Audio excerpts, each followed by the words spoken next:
قال المؤلف رحمه الله تعالى ونفعنا بعلومه في الدارين آمين. باب في القناعة والورع والشفقة على المسلمين وحسن المجاورة وقلة الضحك.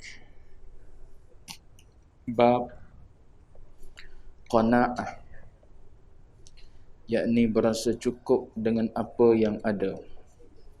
Wara', menjauhi perkara syubhah. Berlemah lembut kepada kaum muslimin. Berbaik kepada jiran dan sedikitkan ketawa.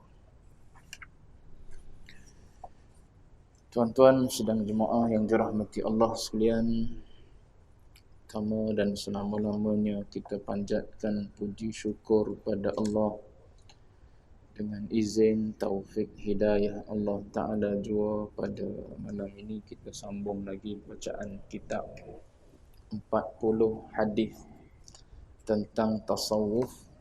Kita sudah berada pada hadis yang ke-24 daripada 40 hadis. Pada malam ini hadis berkenaan dengan qanaah dan juga ada beberapa sifat yang lain. Syekh Mustafa An-Nadawi ketika membaca hadis ini, dia sebut ini di antara kelainan yang ada pada ahlu tasawuf. Dia sebut ahlu tasawufi yatamayyaz. Orang sufi berbeza dengan orang awam biasa. Maknanya bila kita ingin ataupun berusaha untuk menjadi orang yang dekat dengan Allah Ta'ala, mesti ada beza dengan orang lain lah, dengan orang awam terutamanya. Dunia hari ini pun begitu. Orang yang terpelajar berbeza dengan orang awam. Rumah orang kaya ada satu kawasan khas tak banding dengan rumah orang biasa-biasa. Itu dunia hari ini membezakan. Jadi ahlu sufi mesti sifatnya berbeza dengan orang awam.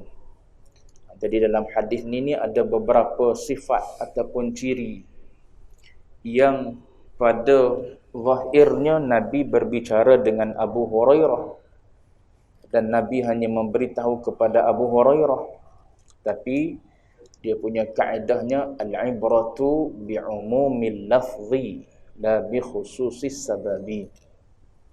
Untuk kita ambil panduan pengajaran ni, kita ambil secara umum hadis ataupun secara umum ayat. Kalau melibatkan ayat Quran, tidak kita melihat kepada khususnya hadis tersebut ataupun ayat itu kepada siapa.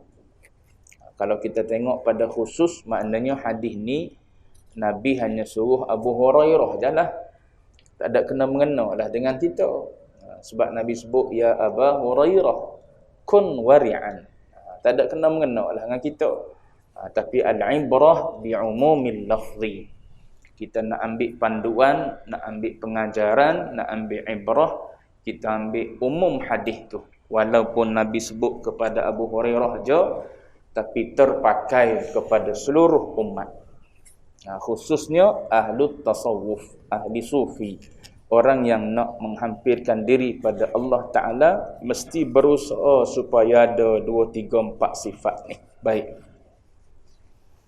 Akhbarana Muhammad bin Zaid ibn Muhammad haddathana Ahmad bin al-Abbas bin Hazm haddathana Muhammad bin Isa ibn Ismail haddathana al-Muharibi an Abi Raja al-Khurasani an Barad bin Sinan an Makhul ibn an Wathilah bin al-Asqa An Abi Hurairah radhiyallahu anhu qala ya Aba Hurairah kun wari'an takun a'badan nas wa kun qana'an takun ashkaran nas wa ahibba lin nasi ma tuhibbu li nafsik takun mu'minan wa ahsin mujawarata man jawaraka takun musliman wa aqilid dhahika fa inna kathratadh dhahik tumitul qalb.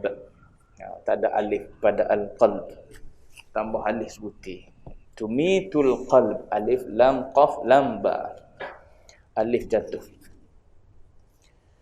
Daripada Abu Hurairah radhiyallahu anhu berkata, Rasulullah sallallahu alaihi wa alihi wasallam bersabda, wahai Abu Hurairah, jadilah orang yang wara', engkau akan jadi manusia yang paling menghambakan diri kepada Allah. Jadilah orang yang qanaah, merasa cukup dengan apa yang ada, kau akan jadi manusia yang paling bersyukur.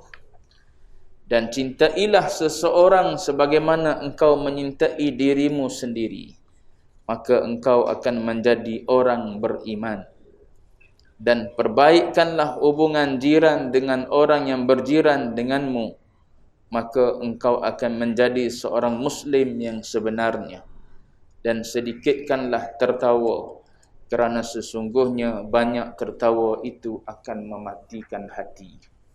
Itu 3-4 perkara yang Nabi sebut dalam hadis ni, yang disebut oleh Syekh Mustafa An-Nadawi. Dia kata itulah di antara pembeza ahli sufi dengan orang awam. Baik, hadis ni hadis sahih. Disahihkan oleh Al-Albani. Siapa peringkat Al-Albani dia mensahihkan hadis ni, maknanya siapa-siapa pun terima. Sahabat-sahabat kita yang biasa duk kritik pun akan terima sebab Al-Albani mensahihkan. Baik.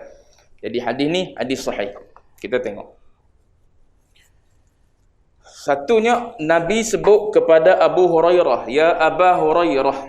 Abu Hurairah ni kalau tuan-tuan tahu dan kenal, Abu Hurairah ni orang yang mewakafkan diri dia untuk agama. Abu Hurairah ni orang yang mewakafkan diri dia untuk agama. Maknanya dia tak fikir urusan hidup dia, sebab dia nak berkhidmat untuk agama. Dia nak melazimi Rasulullah. Itu Abu Hurairah. Andai kalau Abu Hurairah ni tak buat begitu, jawab dia, kita pun tak akan terima hadis-hadis Nabi. Sebab dia adalah orang yang paling banyak meriwayatkan hadis Nabi. Maka Abu Hurairah ni besar jasa dia untuk agama. Dia ikut mana saja Nabi, maka dia boleh meriwayatkan banyak daripada hadis Nabi. Maka Abu Hurairah ni bukan orang yang kaya, orang yang tak ada. Pernah disebutkan Abu Hurairah ni belakang buat-buat tanya tu, tujuan dia ialah supaya ada sahabat yang tengok keadaan dia tahu yang dia ni lapar. Jadi pelawar pergi ke rumah untuk jamu makan. Dia buat-buat tanya Abu Bakar. Abu Bakar pun jawab soalan yang dia tanya, tak faham.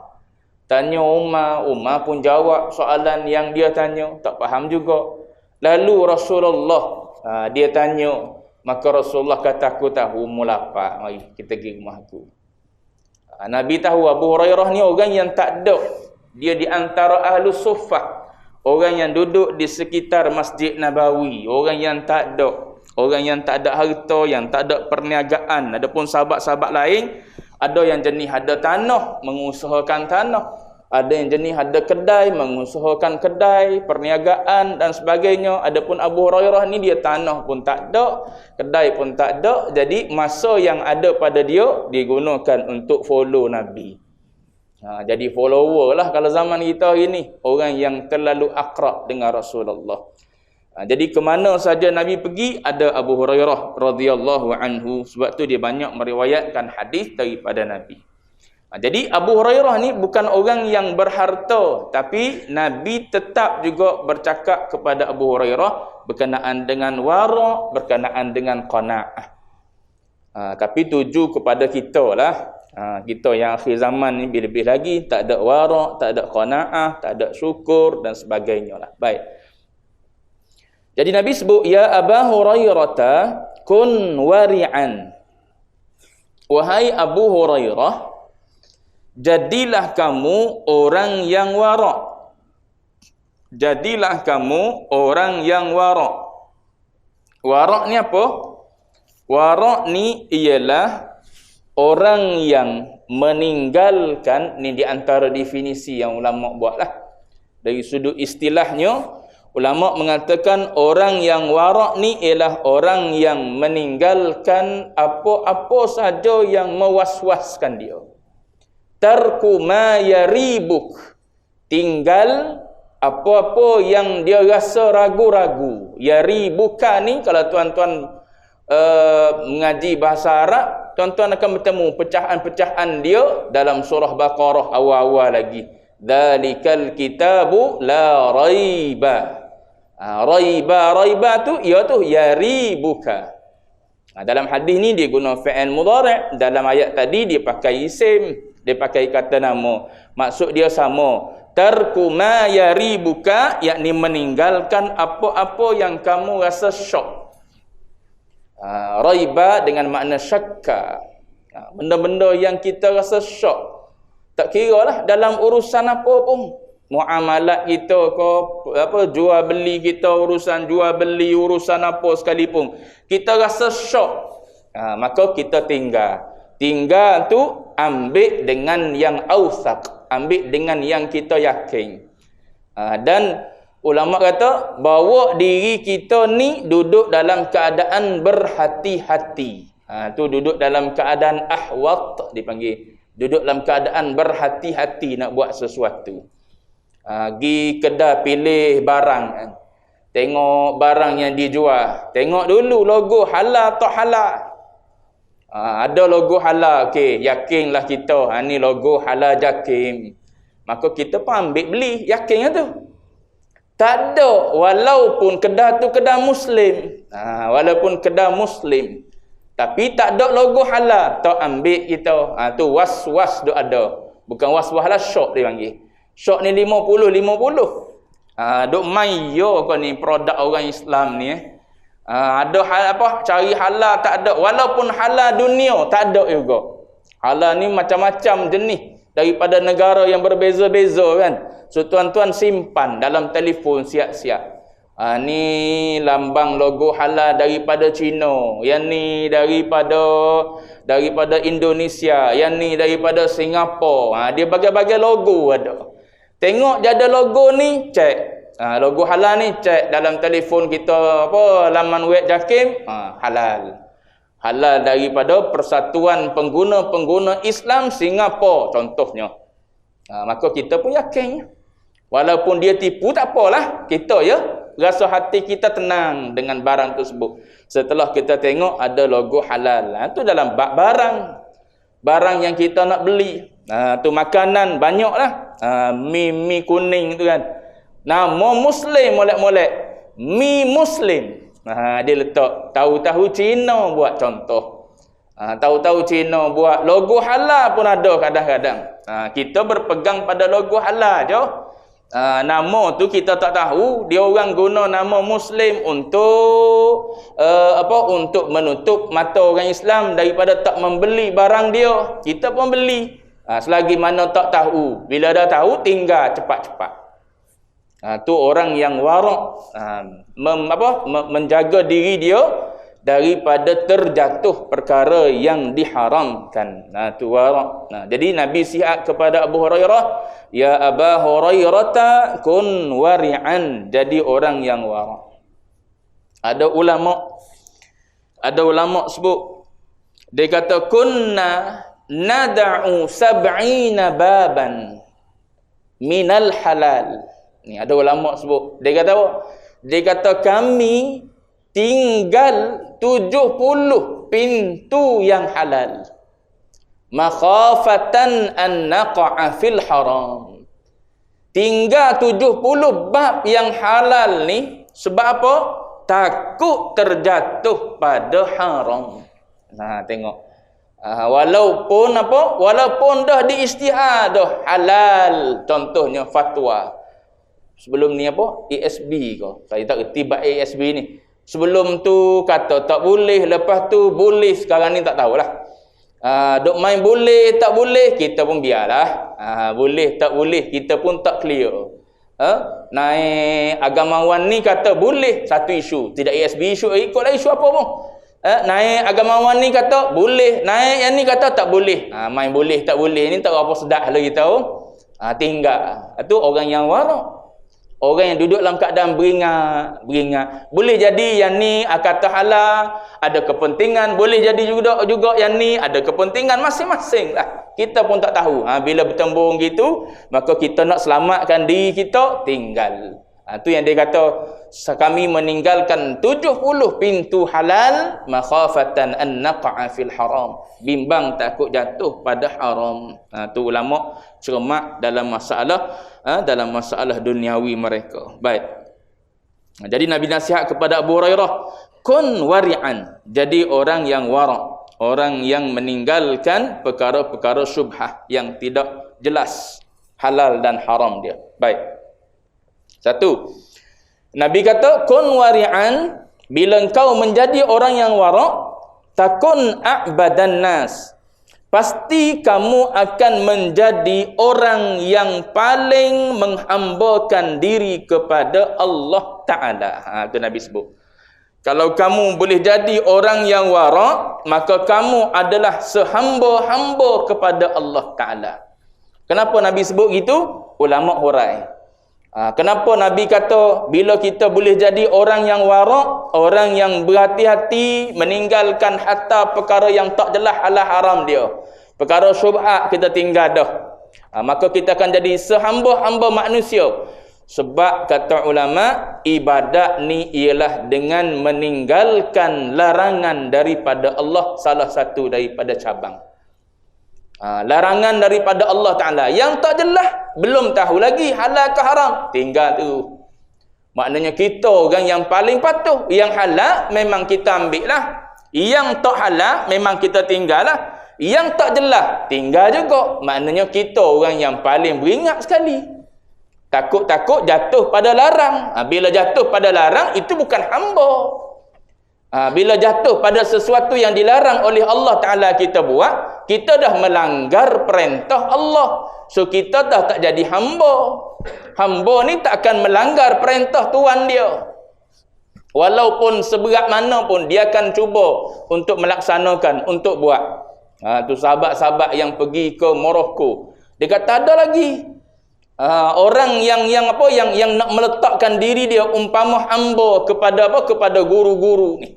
Khidmat kepada guru-guru ni. Dia meletakkan ibarat diri dia ni macam hamba lagi. Maka orang yang duduk di taraf ni dia kata sentiasa mencari ruang untuk dia khidmat pada Tuhan dia. Tidak kata tunggu orang suruh baru buat. Tak, tunggu. Tanya, nak buat apa lagi, nak buat apa lagi. Tu. Takut-takut kalau duduk saja jatuh pada perkara yang dilarang. Duduk saja tu takut-takut ada lagi benda yang perlu dibuat, tak dibuat. Ataupun itu di antara larangan Tuhan. Duduk saja tengok TV pula. Tonton tengok cerita dalam TV. Tajuk dia cerita budak-budak ni. Budak-budak tengok, saya tengok cerita. Allah, tak ingat dah tajuk dia. Tapi berkenaan dengan bibik berkenaan dengan apa? Orang gaji. Orang gaji. Orang gaji yang apa? Yang bila mana tuan dia tak ada, maka dia guna kesempatan tu bergayut dengan telefon. Bergayut, bercakap dengan apa? Dengan pakwa dia. Lepas tu, sampah-sampah ni dia sapu, dia letak mana? Letak bawah kapet. Bukan ambil pergi buang tak, ambil bawah, letak bawah kapet. Ni orang yang melanggar peraturan yang ditetapkan oleh Tuhan. Kalau dia betul-betul Tuhan, dan kalau dia betul-betul hamba, tak payah tunggu suruh. Dia tahu dah tugasan dia kena buat. Pagi kena buat apa, senarai dia tahu dah. Tak payah senarai pun dia tahu dah. Apa tuan-tuan lah, pagi tahu dah kena bangun pukul berapa. Tidak kata kena kejut. Tu kena kejut tu budak yang belum jadi menjadi hamba betul pada Tuhan. So kita nak melatih dia jadi hamba kepada Tuhan. Sebab tu kena kejut, kena ajar dia. Ni kena buat benda ni pagi-pagi. Bila dah biasa dah tak ada masalah. Pukul 5 je bangun dah. Tahu dah kerja kita kena buat. Kena buat pula bukan kena buat di rumah. Kena buat di masjid, kena buat di surau. Kalau tak buat di tempat ni je berasa tak kena. Berasa tak sedar. Padahal semayang sah jemaah juga di rumah pun. Dengan anak bini. Tapi berasa tak kena dengan Tuhan. Tu jiwa hamba. Tak sedaplah buat di rumah dengan anak bini, kena buat di masjid jugalah. Kena berjalan pergi ke masjid, naik motor, naik kereta pergi ke masjid juga. Hujan tak hujan pun mesti di masjid. Sebab apa? Kalau buat di rumah tak sedap. Rasa bersalah je dengan Tuhan. Tu jiwa hamba. Bimbang takut-takut jatuh pada yang dilarang. Tu walaupun duduk dalam keadaan buat ibadat pada Allah, bimbang tu ada dalam diri. Takut jatuh pada benda yang dilarang oleh Allah Ta'ala. Tu warak. Maka orang yang warak ni Nabi kata akan jadi a'badan nas, sehamba-hamba manusia kepada Allah Ta'ala. Baik, satu. Orang sufi gitu mesti ada warak ni, meninggalkan benda-benda yang tak jelas halal dan haram dia. Kalau jelas halal tak ada masalah. KFC tak ada masalah. Syekh masuk je dalam KFC. Dalam McD. Syekh masuk je dalam McD. Sebab apa? Jelas halal. Tapi kalau tak jelas, tak ada. Tak terlibat dengan benda yang tak jelas halal haram. Bukan makni sufi je tak boleh makan KFC dah. Makan lah tuan-tuan nak makan KFC. Dia dalaman kita yang pentingnya. Baik. Takun a'badan nas wa kun qana'an. Yang kedua ni qana'ah. Hendaklah engkau menjadi orang yang qana'ah. Qana'ah ni apa? Dia kata berasa cukup dengan apa yang ada. Tu ada ada ulama yang mendefinisikan qana'ah ni dengan makna redha. Redha dengan apa yang Tuhan bagi, dengan apa yang telah Tuhan tetapkan, dengan apa yang telah Tuhan bahagikan. Tu puas hati. Tu dipanggil qana'ah. Wara qana'ah ni semua sifat hati. Bukan duduk di luar. So bukan kerja kita menghukum. Oh dia ni tak qana'ah ni. Sebab apa? Sebab nampak duduk mencari harta je. Kita pun kata tak qana'ah dia ni. Padahal banyak dah harta. Tapi keluar kerja berjaya pula tu, setiap kerja yang dia buat masuk duit pada dia. Tak qana'ah betul lah dia ni. Tu tidak kerja kita. Qana'ah ni dalam hati. Bukannya duduk di luar. Perbuatan dia kadang-kadang tidak menggambarkan dalam hati dia tamak pun. Hati dia qana'ah dah, tapi Allah Ta'ala murahkan rezeki dia. Dia buat sikit, masuk banyak kadang-kadang. Kita buat banyak, masuk sikit. Tapi dalam hati kita lebih tamak daripada dia lagi. Dia buat kerja sikit, tapi masuk. Lepas tu, buka lubang ni pula. Boleh ikut lubang ni pula. Ada orang kaya gitu. Dia ada firm. Saya tengok ada seorang orang kaya. Dia ada firm. Firm guaman. Dia buat properties. Rumah. SMP, rumah dan sebagainya. Tapi setiap benda yang dia buat jadi. Bukan setakat di Kuala Lumpur je dia punya link dia sampai keluar daripada Kuala Lumpur ke Johor, ke Perak, ke merata tempat. Jadi dia punya rumah ni, properties dia. Tapi dalam masa yang sama dia buat benda lain pun jadi juga. Dia buat apa? Saya tengok dia buat kopi. Kopi apa tuan-tuan yang mesing tu? Aristo. Dia buat Aristo main-main je. Main-main letak nama anak. Jadi juga. Letak nama anak. Untuk apa? Untuk anak yang dapat. Dia kata, buat main-main je. Tapi lepas bayar kereta bulan-bulan. Tu rezeki. Bukan maknanya dia ni orang yang tidak qana'ah. Bukan kita tengok ni, tamak betul lah dia ni. Buat dah property. Tak payahlah buat Aristo. Tak payah dah lah buat yang sap-sap lain lagi ni. Sebab dah banyak dah. Kita duk kata dia tamak dalam hati dia, boleh jadi tak ada pun. Buat tu hanya untuk ambil ruang dan peluang yang ada. Lepas tu dia sumbang ke mana kita tak tahu. Dia dapat, dia sumbang, dia dapat, dia bagi atas nama orang ni, dia bagi atas nama orang ni. Tu kita tak tahu dah. Kita dah nampak, dia ni tak cukup-cukup. Tak cukup-cukup dengan buat satu benda. Duk cari lagi lubang ni, lubang ni, lubang ni. Pas nampak banyak pula masuk. Kita pula yang jadi sakit hati, duk dengki. Padahal hati dia boleh jadi cukup dah dengan apa yang ada. Tapi itu di antara ikhtiar dan usaha. Allah Ta'ala suruh kita buat kerja. Bukan suruh kita duduk saja tunggu. Tidak. Allah Ta'ala memang suruh. Dari sudut syariat memang kita kena keluar dan kerja. Tugas orang lelaki pula lebih-lebih lagi. Tu dalam Quran sebut tentang apa? Tentang Nabi Adam AS tu. Jangan sampai iblis dan syaitan ni menjadikan engkau akhrajakuma minan dun mengeluarkan kamu berdua daripada surga sehinggalah kamu jadi fatashqa, kata Allah. Kamu jadi orang yang perlu bersusah payah. Tu Syekh Sya'rawi sebut dalam dalam tafsir dia, kenapa Allah Ta'ala saat berbicara tentang tentang tipu daya iblis kepada Adam dan Hawa, Allah Ta'ala cerita dua-dua. Dua-dua, jangan sampai iblis ni memperdaya kamu berdua, Adam dan Hawa. Tapi bila keluar daripada syurga, kata Allah Ta'ala, fatashqa. Tashqa ni maknanya tuju pada Adam saja.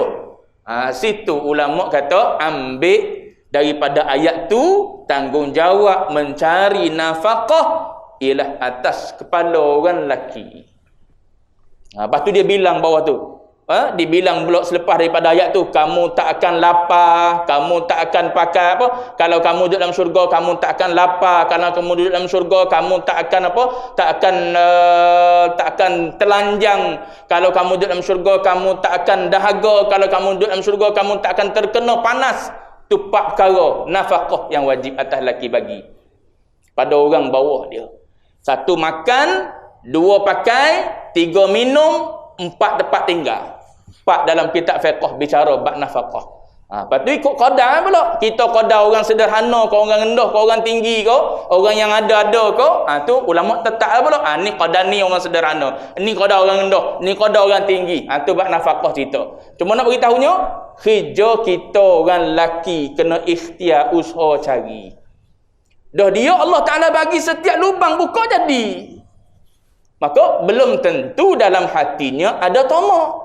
Boleh jadi kita ni yang tak dibuka, dapat sikit-sikit duk tamak, tengok orang ni tamak nak dapat apa yang orang ni ada, tengok orang ni pula tamak nak dapat apa yang orang tu ada. Kita yang tak ada ni boleh jadi lebih tamak daripada orang yang ada. Tu beringat benda yang ada dalam hati kita. Sebab tu saya sebut tasawuf ni mengaji untuk tengok diri kita, bukan untuk tengok orang lain. Tidak. Baik. Jadi Nabi nasihat Abu Hurairah, kun qana'an, jadilah orang yang qana'ah, berasa cukup. Berasa ni sifat hati, rasa dalam hati kita cukup dengan apa yang ada. Allah Ta'ala bagi, ambil, tapi hati kita berasa cukup dah dengan apa yang ada. Sebab tu Al-Habib Abdullah Alawi Al-Haddad dalam kitab dia, kitab Adabu Sulukil Murid, kalau tak silap saya gitulah, dia pesan apa? Dia kata iyyaka wal akhdha li syuhratin, iyyaka wal akhdha bi syahwatin, wa iyyaka war radda li syuhratin. Tu dia bagi nasihat kepada kita. Dia bagi tahu dalam ambil ada penyakit, dalam tolak pun ada penyakit. Kalau tak beringat, dalam kita ambil ada penyakit, dalam kita tolak pun ada penyakit. Orang tawar kita jawatan, contoh musim musim jawatan masjid katakanlah, ataupun surau, jadi pengerusi, jadi jadi SU dan sebagainya lah. Tolak boleh jadi ada penyakit, terima pun boleh jadi ada penyakit. Orang bagi hadiah pada kita, bagi duit pada kita, ambil kadang-kadang ada penyakit, tolak pun kadang-kadang ada penyakit. Kena beringat hati masing-masing. Iyyaka wal akhdha bi syahwah. Dia kata beringat saat engkau ambil tu dengan syahwah, sakit tu. Ambil dengan syahwah. Habis tu nak macam mana? Kata Al-Habib Abdullah Alawi, kata Habib Ali Al-Jufri, dia kata apa? Saat engkau nak mengambil, tengok dulu redha Tuhan ada tak di situ. Walaupun engkau perlu tu, kita perlu pada jawatan, kita perlu kepada nama, kita perlu kepada kepada hadiah, kita perlu pada duit, kita perlu, sebab kita pun nak hidup, perlu kepada keperluan-keperluan tersebut. Tapi tengok dulu di situ ada redha Tuhan ke tak ada. Kalau ada redha Tuhan, kita pun perlu ambil. Ambil kerana kita perlu, redha Tuhan ada di situ, bukan dengan syahwah. Ingat, ambil dengan syahwah keji. Kita terima dengan syahwah kita nak jawatan tersebut. Kenapa? Ada tujuan-tujuan yang syahwah. Yang syahwah boleh jadi dia tak zahirkan lagi pada peringkat awal dia. Kemudian nanti zahir apa yang disembunyikan tersebut. Tu saat kita ambil. Saat kita tolak, beringat, duk berasa dengan cara tolak tu bagus. Saya tak gila jawatan. Saya tak gila jawatan, saya tak ada hubbul mal, tak ada cinta pada harta, tak ada cinta pada dunia. Beringat saat tolak, iyyaka warrad li syuhratin, kata Abdullah bin Alawi Al-Haddad. Ingat saat engkau tolak, boleh jadi engkau tolak untuk mendapat kemasyhuran. Orang kenal, ustaz ni bagus, dia tak terima duit. Orang pun naik nama kita sebab apa? Tak ada hubbul mal. Padahal ada hubbus syuhrah. Hubbul mal kita nak nafikan orang tengok kita. Tapi ada dalam diri kita hubbus syuhrah. Hubbus syuhrah ni lah paling susah nak buang bagi orang bagi agamawan, bagi orang yang masyhur. Payah nak buang daripada hati hubbus syuhrah ni. Cintakan kepada kemasyhuran. Beringat saat tolak pun boleh jadi ada penyakit, saat kita terima pun boleh jadi ada penyakit. Kita jelah tahu dalam hati kita, kita ambil, kita terima, kenapa? Kita tolak, kenapa? Tu kalau kita bijak, maknanya kita selamat daripada penyakit-penyakit. Tapi kalau kita tak bijak, dua-dua boleh mendatangkan sakit pada kita. Pas dua-dua kat jawab dia kronik lah. Baik. Mana tadi?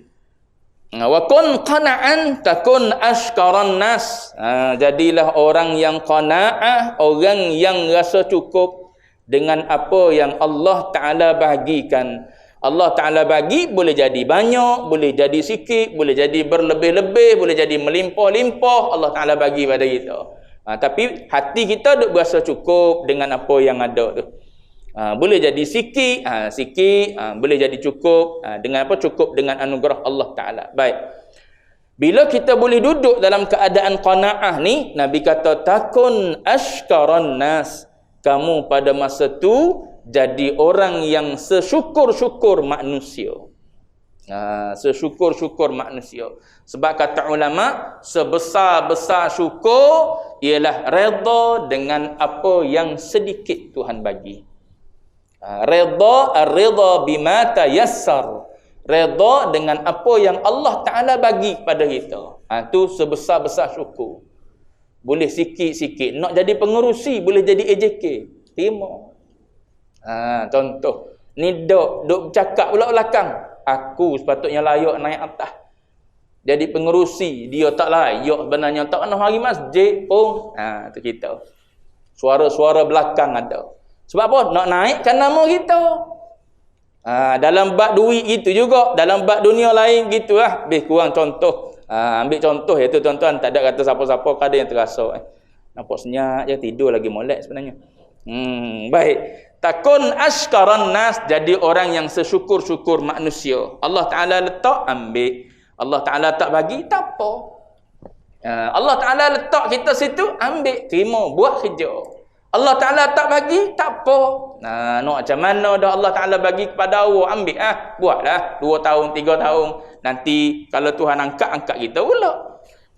Tak ada kata pergi buruk, pergi bergosip pula belakang nak suruh orang kata orang ni tak baik dan sebagainya. Yang mengangkat pun Allah, yang meletak pun Allah Ta'ala. Ar-Rafi' pun Allah, Al-Khafid pun Allah. Tu Asma'ul Husna. Al-Mu'iz pun Allah, Al-Mudhil pun Allah. Siapa yang mengangkat, siapa yang menurun, Tuhanlah kau. Ar-Rafi' dia, Al-Khafid dia, Al-Mu'izz dia, Al-Mudhil dia. Dia tunjuk diri dia yang meletakkan seseorang tu untuk kita kenal. Saat kita nak naik, boleh naik. Tu ihsan dia. Saat kita nak naik, tak boleh naik. Itu qahar dia. Itu qahar dia. Saat kita nak anak, boleh anak lalu. Tu dia panggil anugerah Allah Ta'ala. Saat kita nak anak, 10 tahun tak boleh lagi. Itu qahar dia. Dipaksa kita terima kedudukan dan situasi tersebut. Dia juga. Kok mana-mana pusing, dia semua. Bila dia semua, tak ada apalah hati kita. Tak ada lah, mu mandung, duduk salah masing-masing. Jawab dia tak selesai. Laki salah bini, bini salah laki. Dalam Quran sebut kan tu, ada orang yang aku jadikan dia aqima, kata Allah Ta'ala, mandul. Mandul belum tentu tak boleh melahirkan, itu sebab saja. Sebab saja. Tengok Nabi Allah Zakaria alaihi salam. Hujung-hujung usia 100 lebih, bini dia 100 tahun dah. Boleh anak lagi. Bila mana Allah Ta'ala nak bagi. Duduk dalam keadaan puas hati apa yang Allah Ta'ala buat. Tu dipanggil qanaah. Cukup. Cukup tu maknanya jadi sesyukur-syukur manusia. Baik. Bunyi dah. Wa ahibba linnas, baca sikit. Wa ahibba linnasi ma tuhibbu li nafsik. Dan jadilah kamu seorang yang mana tadi?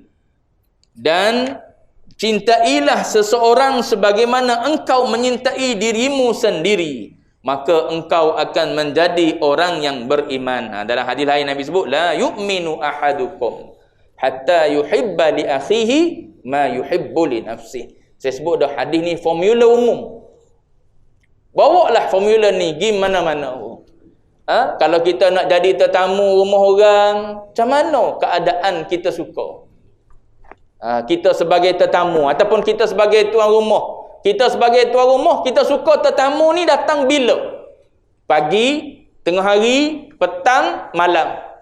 So kalau kita tuan rumah, kita suka orang datang pada waktu petang. Maknanya kalau kita bertamu, jangan pergi pada waktu petang, pada waktu lain. Jangan pergi pagi, jangan pergi tengah hari, jangan pergi malam. Sebab apa? Sebab kita suka orang pergi rumah kita pada waktu petang. Sebab petang ni santai tau. Tengah hari tak suka. Sebab apa? Waktu kita nak berehat. Kita pergi juga rumah orang tengah hari. So, maknanya kita tak sempurna ni.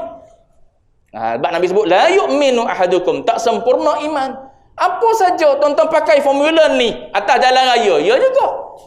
Tak sukalah dia ni potong queue. Pas kita duduk potong queue. Cuma masalah yang berlaku ni, sebab kita orang Islam pun tak beramal dengan formula ni.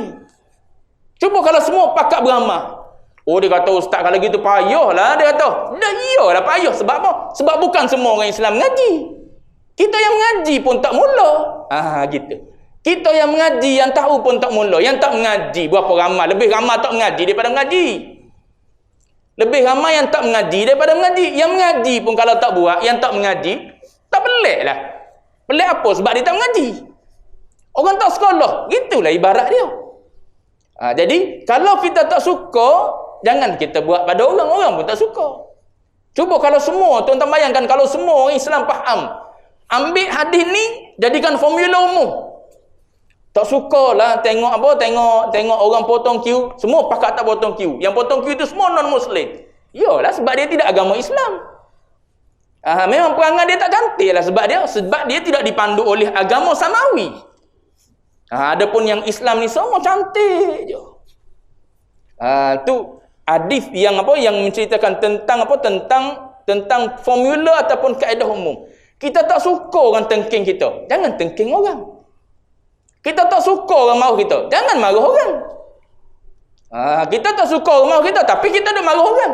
Bini kena marah, anak kena marah, tapi kita tak suka orang marah kita. Supalah bini pun tak suka dimarahi, suka dinasihati. Anak pun begitu juga, tak suka dimarahi, ditengking, suka dipeluk, diberi nasihat secara aman, secara lembut. Gitulah ibarat dia. Kalau kita boleh guna kaedah ni, aman. Orang serupa dengan kita. Orang serupa dengan kita. Apa yang kita tak suka, itu orang tak suka. Apa yang orang suka, itu yang orang suka. Saya ingat Saya ingat kaedah ni saya guna. Nak buat apa? Nak buat program ni. Program kembali ke sekolah. Sekolah zaman menengah dulu kan. Nak buat program tu nak bagi cikgu-cikgu happy dengan batch kita. Saya batch zaman 94, SPM 94. Nak suruh cikgu-cikgu yang masih ada, yang pencen dah, yang pindah dah, jemput balik semula, ni batch 94 datang.